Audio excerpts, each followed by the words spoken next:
I am your English teacher Mrs Sarita Chauhan और आज हम पढ़ेंगे इंग्लिश का फर्स्ट चैप्टर गुडविल।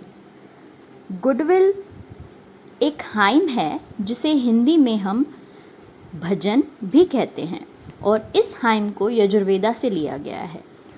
गुडविल का मीनिंग होता है मंगल कामना, यानी कि हमारे मन की वो इच्छाएं जिससे सभी का भला होता हो, सभी का मंगल होता हो, उसे हम गुडविल कहेंगे। इस पूरी हाइम में एक चीज़ का बहुत ही विशेष ध्यान दिया गया है और वह यह है कि to put the will in the mind, जीवात्मा, to only only what is good, यानी कि हमारे मन, हमारे मस्तिष्क में केवल वही बातें जानी चाहिए जो अच्छी हों। हमारे मन या मस्तिष्क में कोई भी गलत बात नहीं जानी चाहिए। यही उद्देश्य है इस हाइम का, इस भजन का। स्टूडेंट्स, अब हम आपको यजुर्वेद के बारे में बताएंगे।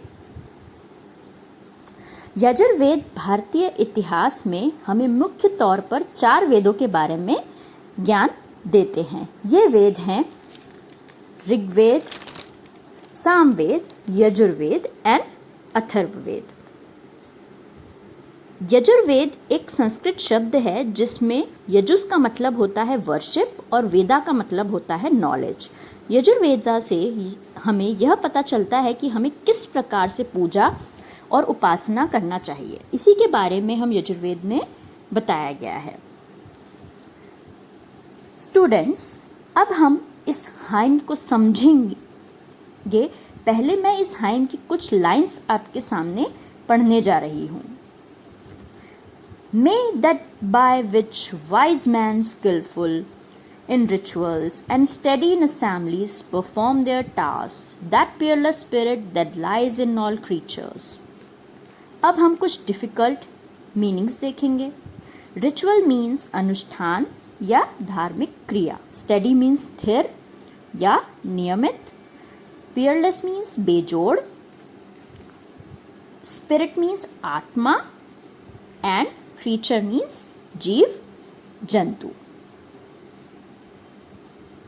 May that by which wise men skillful in rituals, इस हाइम की फर्स्ट लाइन में हमें यह बताया गया है कि व्यक्ति को सबसे पहले वाइज होना चाहिए। वाइज का मीनिंग होता है समझदार या फिर बुद्धिमान, और अपने सभी रिचुअल्स में स्किलफुल होना चाहिए या निपुण या पारंगत होना चाहिए।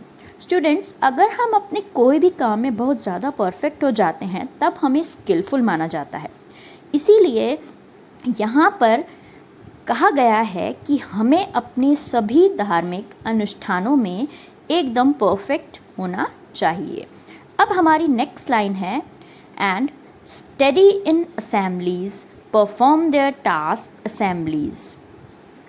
असेंबलीज़ का मतलब होता है सभा। विशेष तौर पर यहाँ भगवानों के साथ सभा जिसमें आरती या फिर यज्ञ आदि होते हैं, जिसमें हम प्रार्थना करते हैं। हमें इस हाइम की इन लाइंस में यह बताया गया है कि हमें इस तरह की सभी सभाओं में एकदम नियमित होना चाहिए या स्टडी होना चाहिए और हमें अपने सभी टास्क या काम बहुत ही अच्छे से करना चाहिए। अब हम चलेंगे हमारी नेक्स्ट लाइन पर। That Peerless spirit that lies in all creatures. Students, Hindu mythology में एक कॉन्सेप्ट है और वह है आत्मा का।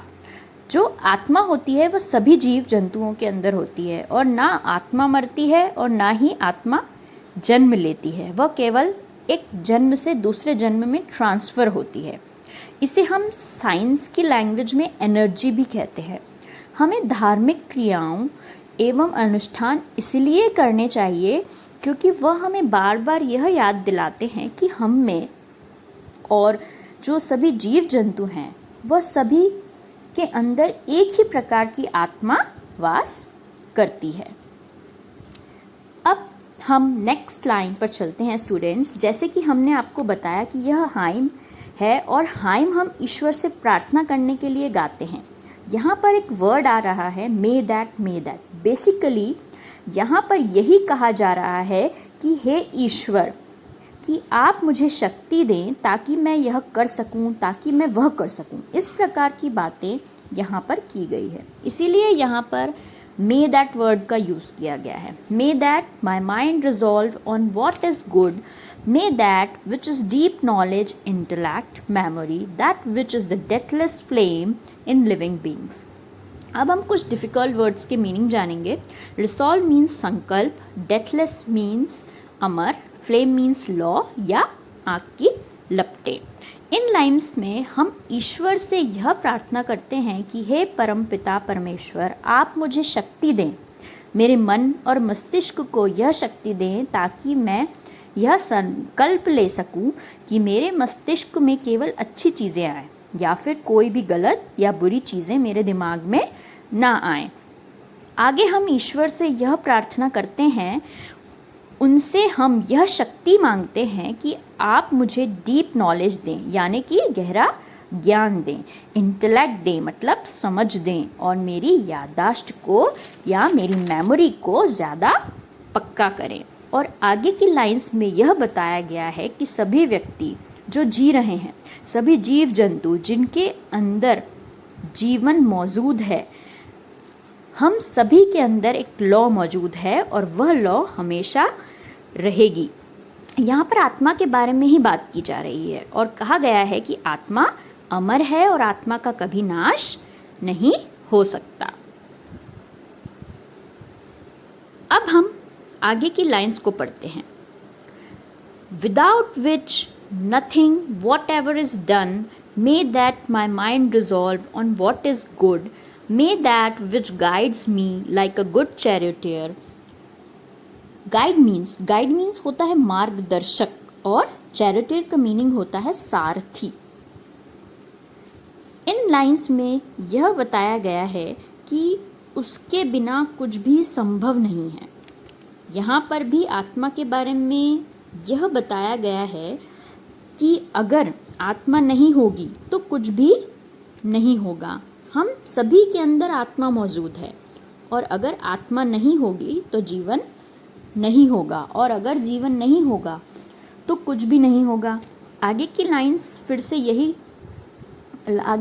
में फिर से यही कहा जा रहा है कि हे ईश्वर, मेरे मन और मस्तिष्क में केवल अच्छी चीज़ें आ सकें। और यह कहा जा रहा है कि हम सभी के अंदर एक आत्मा मौजूद है जिससे हम ये प्रार्थना करते हैं कि वो एक सारथी की तरह हमें सही मार्ग पर ले जाए। सारथी जो घोड़ा गाड़ी चलाते हैं या घुड़सवारी करते हैं। अब हम आगे की लाइंस पढ़ते हैं। Who controls fleet-footed horses with the reins, that which abides in the heart, most swift and active, may that my mind resolve on what is good। हम कुछ डिफ़िकल्ट मीनिंग्स देखते हैं। फ्लीट मीन्स होता है चुस्त, rains means होता है लगाम, एंड अबाइड्स मीन्स होता है प्रतीक्षा करना। इन लाइंस से यहाँ यह मतलब है कि हम सभी के अंदर एक घोड़ा है, मतलब हमारा मन और मस्तिष्क किसी घोड़े के समान है और जो हमेशा इधर उधर भागने की कोशिश करता है और उसके पैर बहुत ही ज़्यादा मजबूत हैं। यानी हमारा मन हमेशा इधर उधर भागना चाहता है, लेकिन हम अपनी सभी लगामें ईश्वर के हाथ में या अपनी आत्मा के हाथ में देते हैं ताकि हम सही मार्ग पर चलें और अपना ध्यान किसी एक चीज़ पर लगाएं।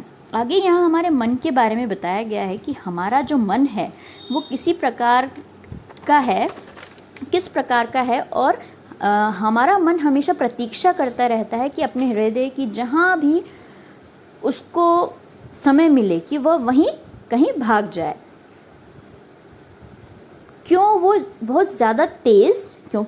बहुत ज़्यादा तेज़ और एक्टिव है, लेकिन अगर हमने अपनी लगाम ईश्वर के हाथ में दे दी तो वह हमें संभाल लेंगे और हमारा मन या मस्तिष्क एक जगह पर लग पाएगा।